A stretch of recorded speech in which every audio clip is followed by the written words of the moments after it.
So, good day mga kapugad nating mga popsicles dyan. Welcome back sa channel at sa ating Dragon Nest M Classic Series, no? So today, pag-uusapan natin ang class na Master ng Gravity, Control at Distraction. Ito ang second specialization ng Force User sa Sorceress Tree, kilala sa kanyang Dark type Magic, Crowd Control at Burst combo potential dahil sa kanyang PT at saka sa kanyang time shift, no? Spammable na mga gravity ball. Wala nang iba kundi ang Majesty class, mga papsi, no? Kaya tara, silipin natin ang skill set nito sa darating na level 50 cap. Pero bago ang lahat, singit muna natin ang maiksing intro natin, mga papsi. Hi, I'm Papi Labs. I create gaming content based on my own experiences while sharing tips and guides as I progress through the game. Don't forget to subscribe and hit that notification bell so you won't miss any of my adventures. I'd like to hear your suggestions and insights and feel free to leave them in the comment section. At syempre, bago ang lahat, shoutout, timeout muna sa may-ari ng account na nahiram natin, no? Kay kapugad na si Armin ng Apex Guild ng Prospero City server. Maraming salamat sa iyo, mga papsi, at sa lahat ng mga taga-Apex Guild dyan sa Prospero City. Thank you sa inyo, mga paps. At gusto ko din i-shout out ng mga nakasama ko randoms, mga papsi, dito sa Prospero City, no? Walang iba kundi si Alucard at saka si Dixie, no, mga paps. By the way, ni-run namin ang Manticore Hell, mga papsi, ng 19,000 lang. Pero level 15 na kami. Sa Prospero City pala to. At kayang-kaya, mga papsi, no? Easy na lang talaga yung mga nest pag nasa level 15 na tayo. At thank you din sa kapugad natin dito na si Moon's Mine, mga papsi. At nakakatuwa lang, mga paps, no, kasi hindi lang sa Pilipinas na-reach yung ating mga video sa lit na channel natin ng mga paps, kahit sa ang part na naglalaro na ng DNMC, meron na po nakaka-recognize sa atin. Maliit lang tong channel na to, pero ayun, napaka-grateful ko po sa mga nakaka-recognize. Actually, nagkamali lang po talaga ako ng pasok dito sa pag-random na to. But sinamahan ko na din po sila. Maraming salamat sa inyo, mga paps. So, ito lang po yung short clip ng run namin dito, mga papsi. So yun, maraming salamat sa mga suporta nyo sa channel na to, mga paps, no? Sana nakatulong yung mga video ko sa inyo, at thank you din sa mga nag-reach out sa akin via Facebook, Messenger o kahit sa TikTok, mga papsi, at willing na willing magpahiram ng mga class nila, mga papsi. Maraming salamat talaga, na-appreciate ko yun, mga papsi. Tulad nito ni Armin, mga paps, no, nag-reach out lang to sa akin na pinapa-review niya sa atin yung Majesty kasi yun nga, nagpapa-level pa kasi ako ng Force User at medyo matagal, paps, kung hindi talaga natin gagastusan, no? So yun, mga paps. So tara, simulan na natin ang ating Majesty, mga papsi. Pero bago yan, disclaimer ulit, mga papsi, no? Ang guide na ito ay reference at idea lang para sa mga gusto mag-plan ahead sa kanilang Majesty build or kung gusto nyo talagang maging Majesty.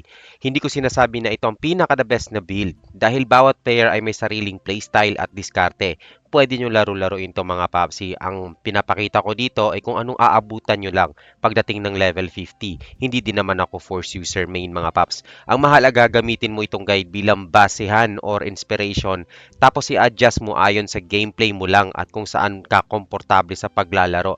After all, character mo yan, papsi, at ikaw talaga ang gagamit at ang gagamit yan. Tandaan, sa dulo ikaw nga ang magde-define ng sarili mong build at playstyle lang, mga papsi. So ayun, after that, mga papsi, tara, simulan na natin. Okay, so silipin muna natin ng onting overview about sa Majesty, mga papsi, no? So kaka-release lang natin ng Smasher, so pinabala ko na buong Sorceress Tree muna. Ngayon, so inuna ko itong mga Force Users, mga papsi, kasi ito yung available na meron tayong mahiraman at magamit, no? Ang Majesty ay isa sa Dark Elemental Gravity Controller Destructive Power na class. Okay, so meron din siyang damage na malaki, mga papsi, at magugulat kayo, simple lang, pero malakas bumawas. Kung gusto mo ng class na may malalakas na spammable skills, high armor break capability dahil sa blasts ng mga skills nito, madaming AoE or yung area of effect baga, at strong crowd control, then Majesty is definitely for you. Kung hindi ka naman chaser ng masyadong high potential super damage, mga paps, no? Okay na okay si Majesty, mga paps. Ngayon, si Majesty ay galing sa Force User, no? Kaya kung gusto mo ng mas controller na approach versus sa Smasher na more on DPS at laser focus ang damage niya, si Majesty naman ang maganda pagdating sa crowd control and wide area of effect na damage, mga papsi. Strength naman ng mga Majesty class, mga papsi, no? Dito talaga sila nangingibabaw, no? Number 1 is wide AoE damage na spammable due to BT or time shift. Lalo na ngayon, no? Sa ibang version kasi ng Dragon Nest, mga papsi, walang time shift sa pagkakalala ko, no? So, dito dalawa na. So, grabe mag-spam to. And even yung Smasher din, no? And, pero, in comparison with Smasher, mga papsi, si Smasher kasi is parang linear yung mga atake niya, mga papsi. Isang diretso lang baga. Dito kay Majesty is circular naman madalas. So wide talaga siya.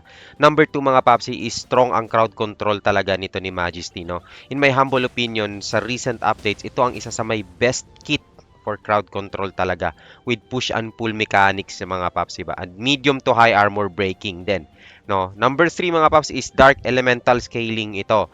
So sa iba, pagdating sa elemental, medyo nahihirapan silang scale up to, mga papsi. Pero yun nga, isa si Majesty sa mayroong dark elemental scaling na klase. Meaning, tulad ng ibang elemental classes, in full dark build ka dito, papsi. Mas malaki talaga ang output mo kung di mo iisipin ang rating talaga, ha. Ideal ito sa Twilight ng Mantis set na may dark base, no? Yung minsan may 3.9% kayo per accessory plus yung set pa. So, pwede kayong umabot ng mga 21 to more than 21 percent of dark elemental damage pa lang, Papsi, no? Dun pa lang sa Twilight yon, mga paps, no? Now, if meron ka namang chance makapag-ipon ng mga Dark Sylvie accessories, mga papsi, meaning sa lahat ng accessories mo, meron kang Dark Elemental attack tulad ng 10% no, per accessory, yun ang sobrang winner, papsi, pag meron kayo nun. Kung elemental, tapos dark ang habol niya, mga paps, no? Pagdating naman sa PvP, mga papsi, masaya sa team fights dahil sa crowd control nga dito. Magandang isabay ito sa mga mercenary combos or parang salitan sila ng mercenary, mga paps. So, pagdating naman sa gear recommendation, mga popsicles, no? So, dun pa rin tayo sa SDN kung kaya, no? Kung meron, kasi wala, tier S kasi yun, pops, eh. Kung meron man akong maire-recommend sa cap ngayon, yun na yun. Kung sa level 50 man ang maire-recommend ko, mga popsi, if wala talaga, go for the latest na lang na level 50, which is yung Ancient Totem. Pero, kasi mataas ang base nun at unti na lang ang diferensya nun sa SDN naman, eh. Now, for accessories na mention ko na, mga papsi, no, suggested, ito yung siguro hindi naman madali, pero mas madali naman siyang kunin kaysa sa Sylvie, mga papsi, is yung full Twilight na Manticore set with dark base damage, tapos 4 pieces para sa set bonus, no. So, ang targetin nyo is yung per piece ng Twilight na may base damage na 3% pataas, no, each kada isa, and then yung set bonus na 9 point something na set bonus nun. So, siguro meron kayong a total of Manticore set pa lang nun, mga papsi, siguro 25 pataas na kung kumpleto kayo ng dark attribute bonus doon at saka individual dark attack noon. So, more or less 25 to 30%. Now, if makakachempo kayo ng int na necklace at mga accessories ng Sylvie, mga papsi, gaya na nasabi ko kanina, is go for Sylvie na int, no? Ang mahirap na kasi talaga sa Sylvie, Popsy, is random siya, no? Pwede makakuha ka ng health, tough, ano pa ba, severe, no? Pero hindi int. Minsan, strength pa nga. Baka makakuha pa kayong bear, pero may dark attack. So, yun lang yung challenge dun sa Sylvie. Pero kapag nakakuha kayo ng int na may dark attack na 10% pataas, mga Popsy, solid na solid yun, no? Kung i-compare mo naman siya sa Manticore, mga Popsy, bababa talaga rating mo. Okay, kung rating ang habol mo, Papsi, baka hindi para sa iyo ang Sylvie. Pero kung damage ang habol mo, dun ka na lang sa Sylvie, mga Paps. Kung Dark Attack Elemental, mga Papsi. Si Manticore kasi is set bonus yung mataas talaga rating mo. No? Okay, kung kumpara mo sa Sylvie yun, wala, bababa rating mo talaga. Kung rating ang habol mo, ha. Now, if mas gusto mo talaga ng high rating ng mga laruan, mga Papsi, no? Kasi mahirap nga naman pumasok sa random kung mababa ang rating mo, edi mag-revelation set ka na lang. Mag-full revelation set ka na lang ng Apocalypse. Doon sure na mataas ang rating mo. Wala kang alang dark attack. Base int lang ang makuha mo doon. Tapos mga, yun, final damage, meron din naman, no? So, ayun lang ang marerecommend ko dyan pagdating sa gear. So, tara, puntahan naman natin ang skill setup natin, mga papsi. So, okay, mga papsi, pagdating naman sa ating mga skill setup dito, mga paps, no, halos similar lang din talaga to sa Smasher, mga papsi. So, ang priority lang talaga natin dito ay yung mga mobility skills natin, survivality, tsaka yung mga recovery skills natin. So, una nating ima-max, papsi, itong blink natin. Siyempre, max natin yan. Of course, itong escape, no? Itong ating counter spell, lagyan natin ng points yan. Tsaka lahat na nandito sa passive, mga papsi. Ayan, lagyan natin tong HP lalo. MP, nasa inyo na yan kung lalagyan nyo Papsi or hindi. Pero ako lalagyan, imamax ko na lang din yan mga Papsi, no? Kasi meron kasi tayong Beyond Time, no? Cast tayo ng cast ng skills, eh. So, ayun. Then the rest mga Paps, ilagay nyo sa pinaka-favorite nyong skills dito, no? Na damaging skills, no? For me mga Paps, no? Ang gusto ko talagang kunin dito is itong dalawang to. Itong Poison Missile tsaka Glacial Spike. So, ito si Poison Missile, ito magkaka-benefit tayo dito mga Papsi, tsaka mabilis na din siyang i-cast, no? Ayan, isang bato lang at may unting crowd control din, no? Mas mahina man siya dito sa Void Explosion natin, Papsi, pero unti lang naman yung diferensya, mga Paps. Ayan, no? So, yun. Imamax ko tong aking Poison Missile, mga Papsi, no? And then, siguro dito ko pa rin kukunin yung the rest, mga Paps, sa ating Glacial Spike. Dahil lang sa freeze duration natin dito, mga Paps, no? Pero bihira ko din to ginagamit tong dalawang to be honest, mga Papsi, no? So, it's either itong Glacial Spike or ito sa Void Explosion, no? Pero, for crowd control, Papsi, ito ang kukunin ko. Again, nasa inyo na yan, ha? Hindi ko sinasabing gayahin nyo tong dalawang damaging spells na to. Now, next is, mga Papsi, is pagdating naman natin sa ating Force User, dito sa ating Majesty, no? So, medyo dito tayo kukuha ng ating skills sa Majesty na side, itong mga Dark Elementals.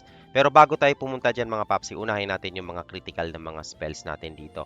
Of course, itong ating Time Stop, no? Max natin yan. Itong ating Time Dodge, kuha lang ako ng isa lang muna dyan mga Papsi, no? Beyond Time, max natin. Time Shift, max natin yan mga Papsi.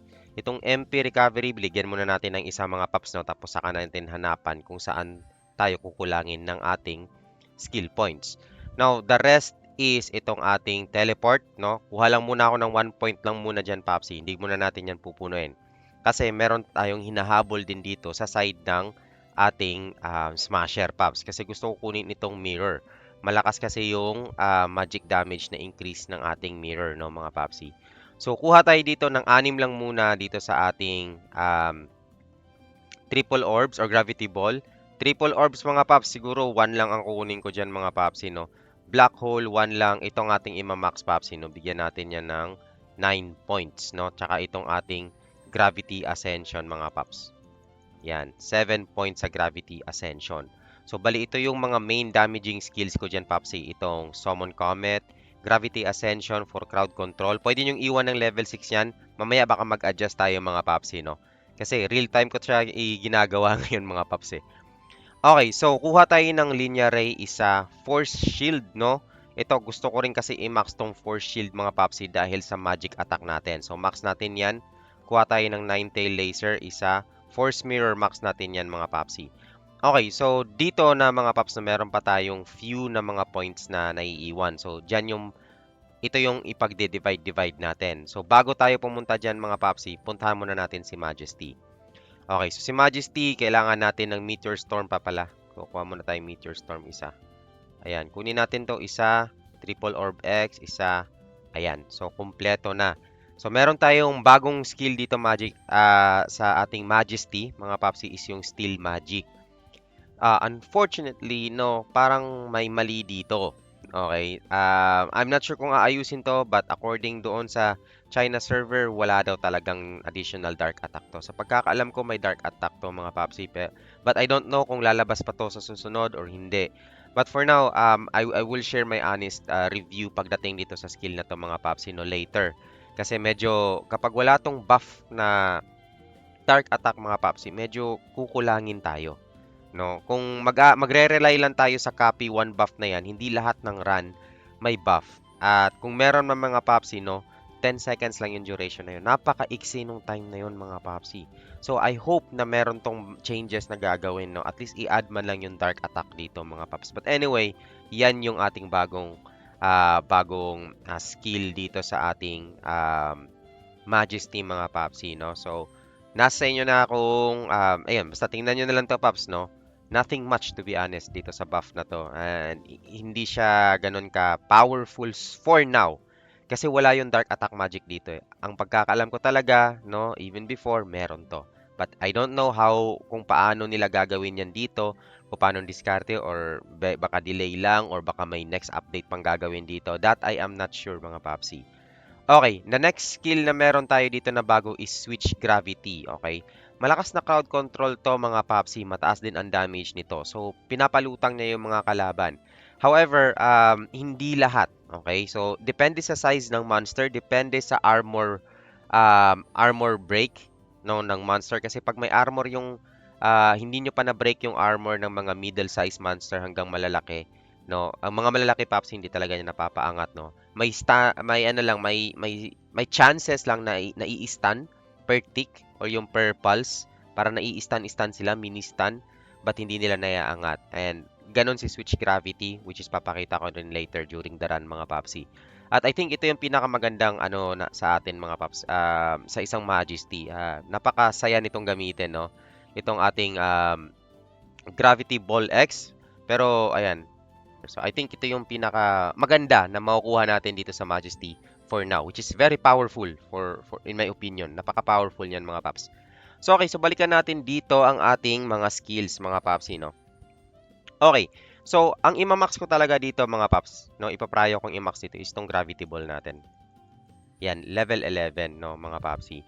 So, meron na tayong 135 points, no. Actually, pwede pa natin i-push yan. Saan ko kukunin yung skill, mga Papsi? Dito ko kukunin sa Gravity Ascension. Ayan. So, kumuha ako sa Gravity Ascension ng isa. Kasi, yes, malaki ang bawas ng Gravity Ascension, mga Papsi, no. But more on pang crowd control ang purpose ko dito. Dito ako kukuha ng main damaging skill dito sa ating Gravity Ball. Kasi spammable yan. Sobrang spammable yan mga Papsi. Papakita ko later. Though malaki talaga ang damage ng Gravity Ascension at level 6. Ngayon, nasa sa inyo na to mga Paps, no? Kung dadagdagan nyo tong time dodge nyo, kung dadagdagan nyo tong inyong teleport. So for me, okay na ako dyan sa teleport na level 1 mga Papsi. And again, pwede nyo dagdagan yan. Kukuha lang kayo, it's either dito sa Mana Surge or bawasan itong Gravity Ascension nyo mga Paps. But for me, hindi ko nababawasan yung Gravity Ascension kasi ang pinakamataas na scale per level is nagsisimula sa level 6. So, ikikip ko na lang siya sa level 6. Pwede kong bawasan tong Summon Comet ko mga Papsi, no? Pero ito kasi ang magiging main damaging skills ko dito Papsi is tong Summon Comet, Gravity Ascension, tsaka itong Gravity Ball. No? Lalo na kapag tayo ay naka-BT. Okay, so dito tayo sa Coliseum mga Papsi, ipapakita ko lang yung mga new skills na meron tayo. So ang unang skills na meron tayo mga Paps is ang ating buff, which is ito. Okay, Steel Magic. And again, sabi ko, sa pagkakaalala ko at pagkakaalam ko Papsi, meron tong buff na 20% Dark Attack. Hindi man 20%, basta meron tong additional sa Dark Attack. Now, at this point mga Paps, no, ang masasabi ko dito sa skill na to, sa buff na to, is I don't know. Kasi medyo nakukulangan ako. Ni-run ko kasi ito sa Cerberus no na may mga buff, yung mga boss, like mga Mino, no, na nakawin mo yung buff nila. However, 10 seconds lang. No? Yung 10 seconds na yun, minsan mauubos yung sa kaka-repositioning mo pa lang. Hindi mo mababato ng maayos, hindi mo ma-maximize yung buff na yun. Actually, ang habol na habol natin dapat dito sa Steel Magic na to, maliban sa other effect niya na nagka-copy siya ng buff mga Papsi, no, is yung dark attack niya na additional. However, hindi ko alam kung idadagdag siya dito or talagang ganito siya or sa susunod pa na update yon. But ito ang meron tayo sa atin ngayon. So, kayo nang bahalang humusga dito mga Papsi, no. So, kakopy lang siya ng isang buff. And then, by the way, kapag walang buff yung kalaban mo, wala din siyang kokopyahin. And again, kung makopya mo man, 10 seconds lang ang meron. Okay? Ito yung unang skill na meron tayo as a Majesty. The second one is yung Switch Gravity. Okay, Switch Gravity is a very good crowd control skill mga Papsi, no? Pinapaangat niya yung mga kalaban natin. At may damage din siya over time. Okay, now you need to take note na hindi lahat ng mga monsters ay napapaangat niya or nakokontrol niya. Just like any other mga skills mga Papsi. Ang for sure na nakokontrol niya dito mga Papsi ay mga mobs, small monsters, no? At yung mga na-break na yung mga armors. From middle-sized monster like mga orcs pataas mga Papsi, kapag hindi mo na-break yung armor noon, hindi sila mapapaangat.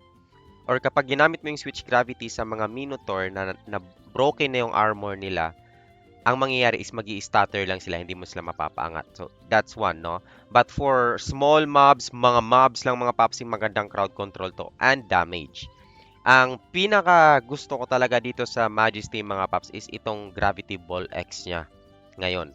Okay, spammable kasi itong skill na to, which is papakita ko dito, no? And I think malaki ang magiging bawas po talaga dito, damage potential din if may BT or may time shift ka. At the same time, mataas yung inyong dark magic attack or dark attack mga paps. Okay, so ipapakita ko muna yung buff natin, paps. So, buff tayo. Steel magic, so walang nangyayari, walang effect, walang additional or whatsoever. Wala kang makikitang buff dito. Okay? Ngayon, hindi kasi siya nagba-buff eh. So, kapag yung kalaban natin is may buff, no? May steel magic natin yon. For 10 seconds, magagamit natin yung buff. Okay? So, regardless kung anong buff yun mga papsi. And, unfortunately, no, sa experience ko, nung niran ko yung mga ibang nest na may buff na mga monsters, mga paps, hindi siya naka-indicate kung anong idadagdag. Walang details. Second is, meron tayong gravity ball. Okay? So, 3 orbs pero 3 explosion na rin siya mga papsi. Ang isa sa mga maganda dito sa Gravity Ball mga paps is syempre mas malawak na yung explosion niya. Tapos 3 na yung explosion niya. At the same time, malakas po mag-break ng armor to. Yung armor breaking capacity po ng triple orb or Gravity Ball is malakas. Malakas po to para siyang destroyer ng mga sorcerers mga paps. Okay? And then ang next na skill natin is yung ating active skill na bago, which is yung Switch Gravity. Ayan. So, wala siyang epekto dito in terms of yung pagpapalutang paps. Pero kung mapapalutang natin yan mga paps. Ayan. So, yun yung effect niya. Sa Majesty Papsi, dapat meron kayong maraming dark attack. Dapat marami kayong dark attack talaga dito, no? So, tingnan natin yung stats dito ni ano. So, I think ang dark attack na dito is 6.58%. Okay. I think dito yan sa Cerberus. Okay, so tara tingnan natin yung ating skill rotation dito. Well, just like the Smasher mga papsi, wala masyadong skill rotation dito mga paps, no? Bato ka lang ng bato, reposition ka kasi malambot tayo. Position lang tayo, bato ng mga skills mga paps, no? So, ingat sa paggamit ng ating Gravity Ascension. Kasi itong Gravity Ascension natin mga paps is ano yan? May animation lock ka dyan pero pwede ka naman umexit dyan after mo mag-cast ng skill or para ma-cancel yung skill, no? Okay, so pero ang pinaka-iconic talaga dito, mga paps, no, is ang Gravity Ball with time shift or beyond time. So, if mag-Gravity Ball tayo, tapos time shift, okay, Gravity Ball lang tayo ng Gravity Ball lagi, reposition, Gravity Ball, Gravity Ball.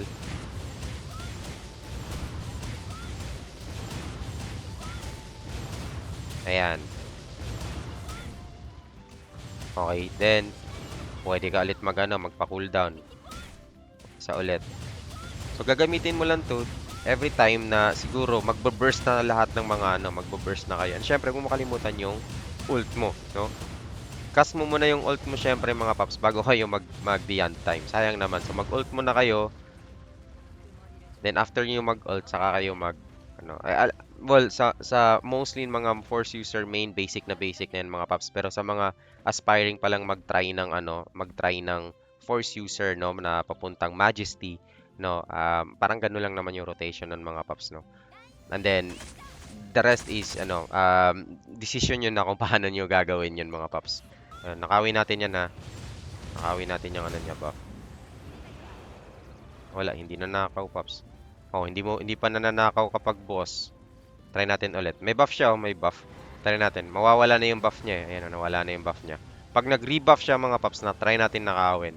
So, baka kasi sa mga regular mobs lang to gumagana, tsaka mga mini bosses or elite, pero hindi siya gumagana sa mga bosses. Ayan. Nakinig din.